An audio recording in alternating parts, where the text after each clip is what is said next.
நிலையான புகழுக்குரிய தூய்மை மிகு நற்கருணைக்கு எல்லா காலமும் ஆராதனையும் புகழும் ஆட்சியும் உண்டாக கடவது.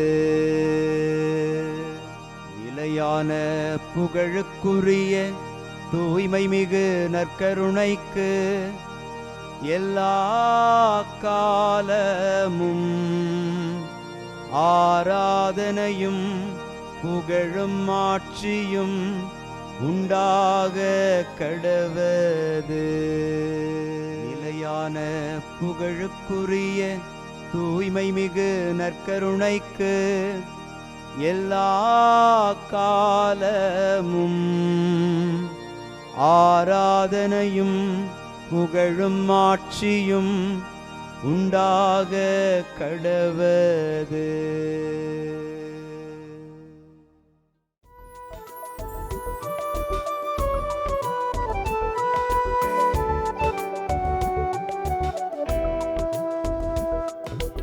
எபினேசரே ஆராதனை, என் துணையாளரே ஆராதனை.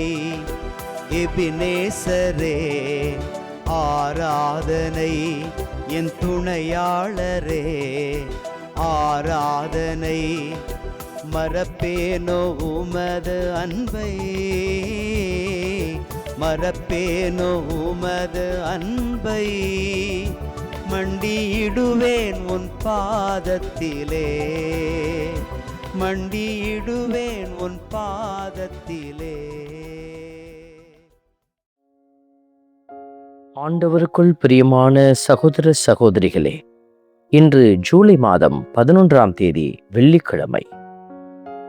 உம் முகத்தை கண்ணார கண்டுவிட்டேன் என்று சகோதரர்கள் ஒருவரை ஒருவர் கண்டு மகிழ்ந்த அற்புத நிகழ்வை தொடக்க நூலிலிருந்து படம் பிடித்து காட்டுகிற இன்றைய நாளினுடைய இறைவார்த்தை, கடவுளை நாமும் முகமுகமாய் பார்த்து தரிசிக்க, அவரை கண்டு மகிழ நம்மையே அவர் கரத்தில் ஒப்புக்கொடுத்து மன்றாடி துதிப்போம். நேர்மையாளருக்கு மீட்பு ஆண்டவரிடம் இருந்து வருகின்றது. நேர்மையாளருக்கு மீட்பு ஆண்டவரிடம் இருந்து வருகின்றது. இன்று திருப்பாடல் 37 நமக்கு அருளப்பட்டிருக்கிறது. நேர்மையாளருக்கு மீட்பு ஆண்டவரிடமிருந்து வருகின்றது. மீட்பு என்கிற அடையாளம் ஆழமான ஒரு இறையியல் பின்னணியை கொண்டிருக்கிற ஒரு வார்த்தை. மீட்பு என்பது கடவுள் கொடுக்கிற விடுதலை. மீட்பு என்பது கடவுள் கொடுக்கிற மிக உயர்ந்த பரிசு. மீட்பு என்பது என்றென்றைக்கும் முடிவுறாத ஒரு உடன்படிக்கையின் அடையாளம்.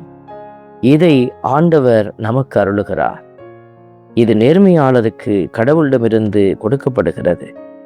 இதை உணரவும் அதை நாம் உணர்ந்து செயலாற்றவும் இறையருள் வேண்டி மன்றாடுவோம். நேர்மையாளருக்கு மீட்பு ஆண்டவரிடம் இருந்து வருகின்றது. நேர்மையாளருக்கு மீட்பு ஆண்டவரிடம் இருந்து வருகின்றது. ஆண்டவரிலேயே மகிழ்ச்சி கொள், உன் உள்ளத்து விருப்பங்களை அவர் நிறைவேற்றுவார். இந்த வார்த்தைகளை நாம் வாசிக்கிற போது கடவுளிடத்தில் நம்முடைய மகிழ்ச்சி நிறைவடைகிறது. ஆண்டவருக்குள் நாம் கொள்ளுகிற மகிழ்ச்சி நம்முடைய உள்ளத்து விருப்பங்களை நிறைவேற்றக்கூடிய ஆசீர்வாதங்களை நமக்கு உருவாக்கி தருகிறது. இந்த நல்ல தருணத்தில் இறைவன் இத்தகைய மகிழ்ச்சியை நமக்கு அருள்வதற்காக நன்றி கூறி மன்றாடுவோம். நேர்மையாளருக்கு மீட்பு ஆண்டவரிடம் இருந்து வருகின்றது. நேர்மையாளருக்கு மீட்பு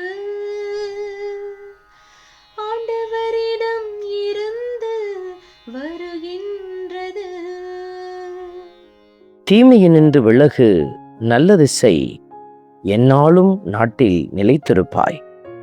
இந்த உலகம் தீமை செய்து வாழ கற்றுக் கொடுக்கிறது. அடுத்தவர் தீமை செய்தால் நீயும் தீமை செய்ய உனக்கு அதிகாரம் உண்டு என்று மோசேயின் கட்டளையை மீண்டும் நினைவுபடுத்துகிறது. கண்ணுக்கு கண், பல்லுக்கு பல் என்ற அந்த வார்த்தையின்படியாக வாழ அழைக்கும் இந்த நாட்களில் தீமையினின்று விலகி தீமை செய்தவர்களுக்கும் நன்மை செய்ய இயேசுவின் வழியில் நாமும் வாழ ஆண்டவர் நமக்கு கற்றுத்தருகிறார். இதை உணர்ந்து அதன்படி வாழ வல்லமை கேட்டு மன்றாடுவோம். நேர்மையாளருக்கு மீட்பு ஆண்டவரிடம் இருந்து வருகின்றது. நேர்மையாளருக்கு மீட்பு ஆண்டவரிடம் இருந்து வருகின்றது. அன்பின் பரமபிதாவே, நன்றியோடு உம்மை துதிக்கிறோம், உம்மை ஸ்தோத்தரிக்கிறோம், உம்மை ஆராதிக்கிறோம். ஆண்டவர் எங்களுக்காக துணை நின்று எங்களை விடுவிக்கிறார், பொல்லாரிடமிருந்து அவர் எங்களுக்கு விடுதலை தருகிறார் என்கிற வார்த்தைகளையெல்லாம் நாங்கள் திருப்பாடலில் வாசிக்கிற போது எங்களுக்கும் அதையே கடவுள் செய்வார் என்று நம்பியிருக்கிற ஒவ்வொரு பிள்ளைகளுக்கும் இறைவன் அருள் கூர்ந்து ஆசீர்வதிப்பாராக. எல்லா தீமையிலிருந்தும் இவர்களை விடுவிப்பீராக. பரிசுத்த இரக்கம் பிள்ளைகளை தாங்கி வழிநடத்துவதாக. இயேசுவின் கரத்தில் ஒப்புக்கொடுத்து ஜெபிக்கிறோம். ஆமென்.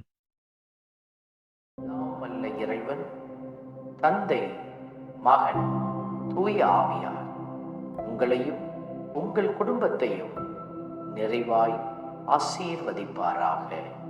ஆமென்.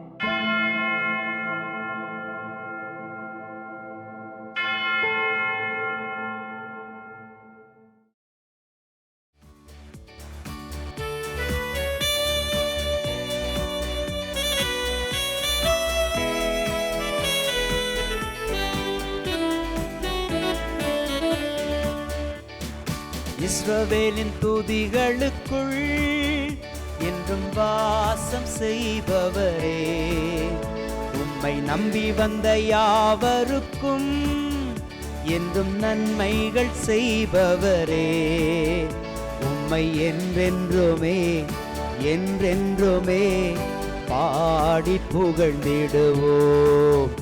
உம்மை எந்நாளுமே எந்நாளுமே ஆராதனை செய்குவோம்.